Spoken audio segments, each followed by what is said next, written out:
الحمدللہ رب العالمین والصلاة والسلام علی سید المرسلین وعلی آلہ واصحابہ اجمعین اما بعد۔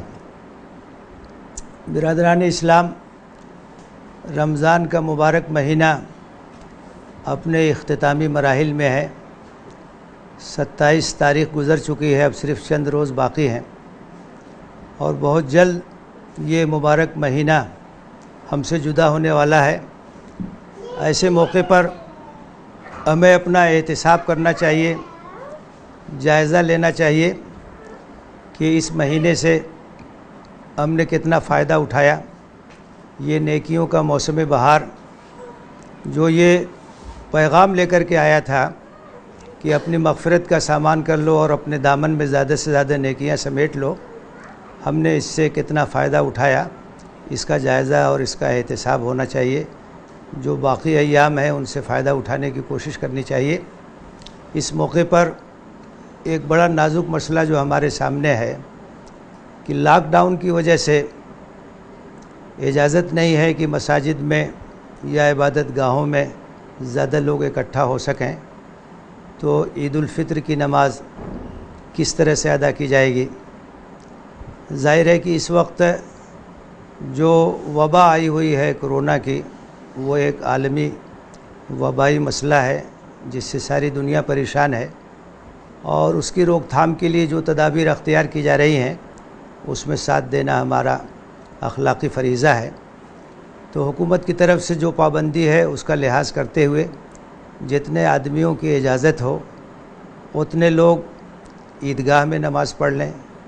اس کے علاوہ ہر محلے کی مسجد میں جو تعداد جس کی اجازت دی گئی ہے اس کے مطابق نماز لوگ ادا کر لیں، لیکن ظاہر ہے کہ اس کے باوجود بڑی تعداد رہ جائے گی، تو باقی لوگ ان کے لیے یہ گنجائش ہے کہ وہ اپنے گھر میں شکرانے کی نماز ادا کر لیں۔ عید کی نماز کا جو پیغام ہے اس پیغام کو سمجھنے کی کوشش کرنی چاہیے۔ رمضان کا مبارک مہینہ یہ ہمارے لیے ایک تربیتی مہینہ ہوتا ہے، اور اللہ تعالیٰ نے اس مہینے میں ہمیں روزہ رکھنے کی توفیق دی، نمازوں کے اہتمام کی توفیق دی، قیام لیل کی توفیق دی، قرآن مجید سے اپنے تعلق کو مضبوط کرنے کی توفیق دی، تو اسی کا شکرانہ ادا کیا جاتا ہے نماز عید کی شکل میں۔ عید الفطر کے موقع پہ لوگ اکٹھا ہوتے ہیں اور نماز پڑھتے ہیں، اللہ کا شکر ادا کرتے ہیں، اللہ نے جو توفیق بخشی ہے اس پر ہدیہ تشکر پیش کرتے ہیں، تو یہ اظہار تشکر کا ایک ذریعہ ہے۔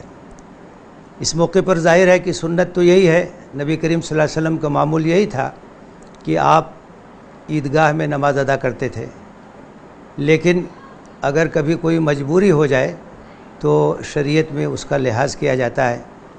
کبھی اگر بارش کا موسم ہے، عیدگاہ میں نماز پڑھنا ممکن نہیں ہوتا ہے، تو مسجد میں نماز ادا کر لی جاتی ہے۔ آج جو صورتحال ہے اس میں اکٹھا زیادہ لوگ نہیں ہو سکتے ہیں، لمیٹیشن ہے، حکومت کی طرف سے پابندی ہے، اس کا لحاظ بھی کرنا ضروری ہے۔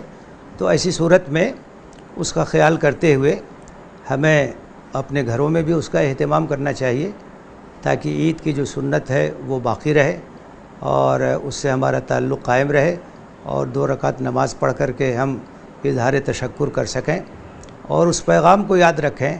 یہ رمضان کا جو ایک بہت بڑا پیغام ہے وہ مواسات اور ہمدردی کا پیغام ہے، اسی لیے رمضان کو مواسات کا مہینہ کہا جاتا ہے، ہمدردی کا مہینہ کہا جاتا ہے۔ عید سے پہلے صدقہ فطر کی ادائیگی ہوتی ہے، اس کا بھی مقصد یہ ہے کہ غریبوں کی مدد ہو، خاص طور سے عید کے موقع پر غریب لوگوں کی مدد کا ایک سامان ہے جو صدقہ فطر کے ذریعے ہوتا ہے۔ اور حدیث میں یہ بات واضح کی گئی ہے کہ صدقہ فطر کا 2 مقصد ہے، ایک تو روزے میں جو کمی ہے اس کی تلافی ہوتی ہے صدقہ فطر سے، اور دوسرے غریبوں کی مدد ہوتی ہے۔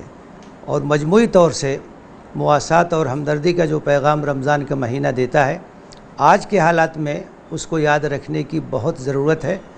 اس وقت جو لاک ڈاؤن کی وجہ سے جس طرح سے سب کاروبار بند ہو گیا، کارخانے بند ہو گئے، مزدور بیچارے بے روزگار ہو گئے، لاکھوں کی تعداد میں لوگ گھر واپسی پہ مجبور ہو گئے، یہاں بھی روزگار نہیں ہے، ان حالات میں ظاہر ہے کہ بھوک مری کا سامنا ہے، اور سب لوگوں کو آگے بڑھ کر کے بلا لحاظ تفریق مذہب و ملت سب لوگوں کی مدد کرنی چاہیے، غریبوں کی مدد کرنی چاہیے، جو بھی پریشان حال لوگ ہیں ان کی پریشانی کو دور کرنے کی کوشش کرنی چاہیے۔